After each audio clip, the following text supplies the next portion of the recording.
News 7 Tamil, பொறுப்பும் பொது நலமும். போக்குவரத்து வசதிகள் பெரும் அளவில் இல்லாத காலத்தில் போக்குவரத்திற்கு பயன்பட்டவை குதிரை வண்டிகள்.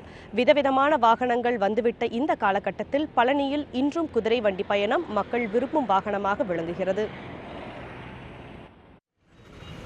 போக்குவரத்து வசதிகள் பெருமளவில் இல்லாத காலத்தில் தமிழகத்தின் பல பகுதிகளில் போக்குவரத்திற்கு பயன்பட்டவை குதிரை வண்டிகள். கால மாற்றத்தில் மக்களிடம் மோட்டார் வாகன பயன்பாடு அதிகரிக்கவே குதிரை வண்டி போக்குவரத்தும் மெல்ல மறையத் தொடங்கின. குதிரை வண்டி ஓட்டியே தங்கள் குடும்பங்கள் பிழைப்பதாக சொல்லும் குதிரை வண்டி ஓட்டிகள் மக்களை ஏற்றிச் செல்வதற்கு 4 முதல் 6 வயது வரையிலான குதிரைகளே பயன்படுத்தப்படுகின்றன என்றும், வயதில் அதிகமான குதிரைகளை வண்டிகளில் பூட்டினால் அதன் வேகத்தை கட்டுப்படுத்துவது கடினம் என்றும் சொல்கின்றார் பல ஆண்டுகளாக பழனியில் குதிரை வண்டி ஓட்டும் காளிதாஸ்.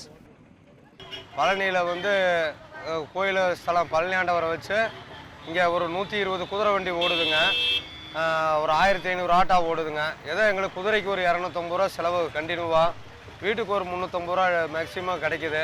6 மாதம் சீசனு, 6 மாதம் டல்லு.